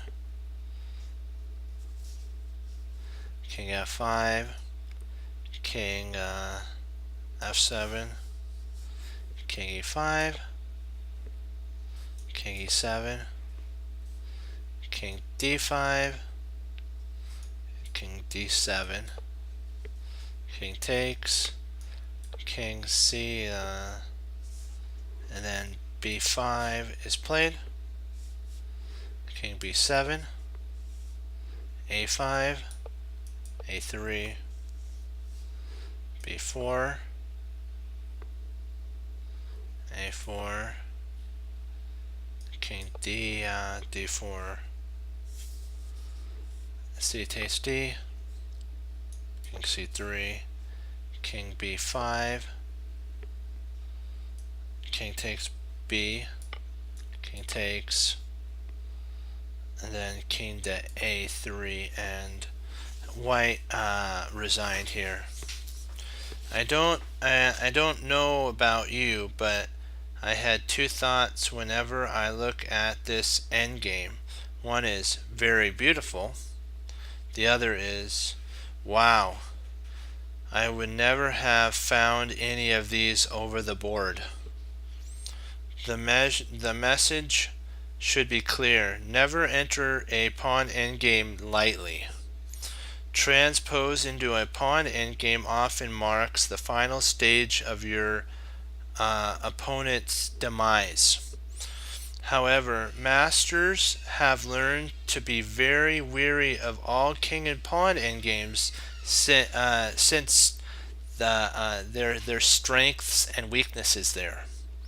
Often unforeseen complications can turn an easy win into a draw or even a loss. And we'll end here because we'll pick up the next game tomorrow. Yeah, this was the monster I was telling you about that I was like, oh, should we do it? And I went, yep. You know what? We're chess crunchers. We sit down and study when most won't. A chess cruncher does, and that makes all the difference. Do you got any questions on this endgame?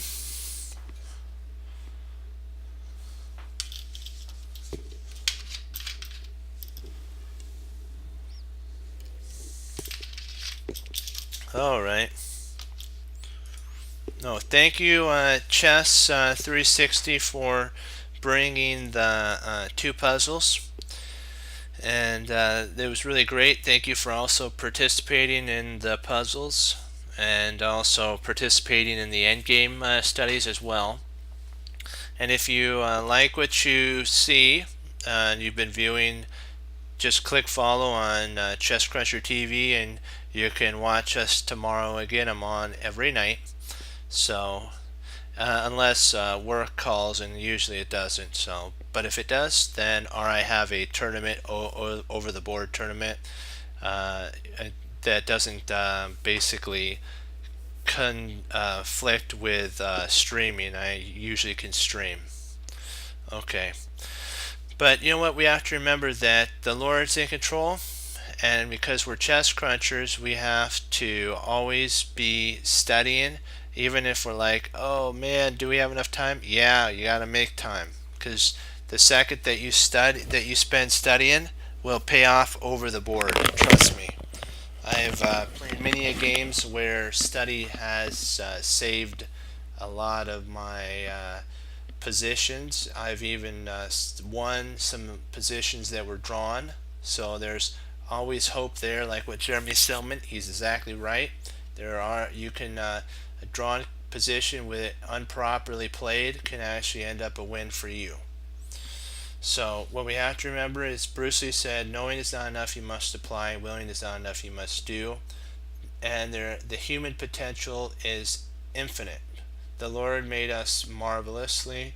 Our minds are, we can store lots of knowledge. We just have to believe it, and we have to put in the time and be disciplined to, as I like to say, tell the guard to, not be so. Let our emotions, I call our guards are like our emotions and our feelings and everything. Tell them to sit in the back burner while we're studying, and then we'll talk to them later. And trust me, that has really helped with a lot of my studies. You absorb things better when you kind of tell your emotions to sit on the back burner when you're studying, because you get tired, and you kind of got to even tell your tired emotion, you know what, I know, the Lord made our brain doesn't get tired, our body does. So if you have to get up and take a break, and you have maybe a week or two before a tournament, get up, take a break, put in the time. Though it's really really important that you do. You have to treasure your victories and learn from your losses, and remember that mistakes do not define you. It's how you handle the mistake that defines you as a chess player and a person. And our thoughts are huge, like we just talked about, because what you think about does define who you are. So you want to think thoughts on the Lord Jesus and the Holy Spirit and all that, so that you can keep your mind focused on the task at hand. And why not have the great teacher as your tutor while you're self-studying? I don't, why not, he's the God of the universe, so why not have him be there right beside you, coaching you along? And like Yazir Sherman says, every long journey starts with a small step. Every long journey begins with a small step. I like that one. And like the chess cruncher, we have one that goes, if you fall down, knuckle down and get right back up. Don't give up. Don't quit. That's what we always say. And you know what? When you make up your mind about something, like what Rusty says, if you think you can, you will. If you think you can't, you won't. Either way, you're right. So always be there. And remember what Hannibal Smith always said is this. He loves it when a plan comes together, and he always said, a plan isn't just thinking one move or two moves. It's predicting what your opponent's going to do before your opponent even does it, and have a plan based around that. He says that's a plan. And that's when he was in the most recent one is where that came from. When Murdoch was driving the helicopter, and he told basically that they were being chased, and then all of a sudden they moved out of the way, and the plane there was a jet that shot a rocket and got rid of the bad guy. That's kind of when he was telling him that, and when he had this cigar, but I don't believe he was smoking. So, but I'm just saying though, that's that scene, and I take that to heart when I sit down over the board and I sit down and study. I think to myself, I have to be able to see what my opponent's going to do. I have to be able to predict it, and I have to be able to basically set up a plan based around my opponent's idea that will keep with my idea. And that's what you have to do as chess players as well. You got to think of your idea, keep your idea in your mind, but you have to also sometimes prevent the counterplay like we learned in our end game, so that you can be the one to create as many weaknesses in the end game. And like what Jeremy Silman said, don't go into an end game lightly. Don't just trade off and say, woohoo, I'm in an end game. If you don't know your end game as good as we're learning it, you'll end up either drawing or losing at one position, and you don't want to do that. You want to stay focused on task. I believe in you, my Chess Cruncher friends and Team Chess Cruncher. I know you can do it, because you know what? We're Chess Crunchers. And what do Chess Crunchers do? When most won't, they hang up their coat, they hang up their hat, they sit down and study when most won't. A Chess Cruncher does. And that makes all the difference. So keep up the good work, and I'll leave you with that. As Wesley So says through the Lord Jesus, as I say, God bless, and I'll see you next time on Chess Cruncher TV. Have a blessed morning, afternoon, and evening, and Lord willing, I'll be back on tomorrow, and we'll keep pushing onward in our all king upon end games are confusing. We're going to go through that and learn from the great players of old, so that we can improve and even be greater. And that's the whole point of Chess Cruncher TV, is to honor the Lord and always keep pushing forward, like in Meet the Robinsons. Never stay too long looking back, only to learn and to keep our feet steps going straight. And you know what? Great job. You Team Chess Cruncher, you're doing great. 2 thumbs up. Hoorah, be blessed, and I'll see you tomorrow. Keep studying, and if you are doing any tournaments, I'll be praying for you and wishing you good luck, and also a blessing of the Lord Jesus on you. So great work. Keep studying and keep having fun, and I'll see you tomorrow. Bye bye.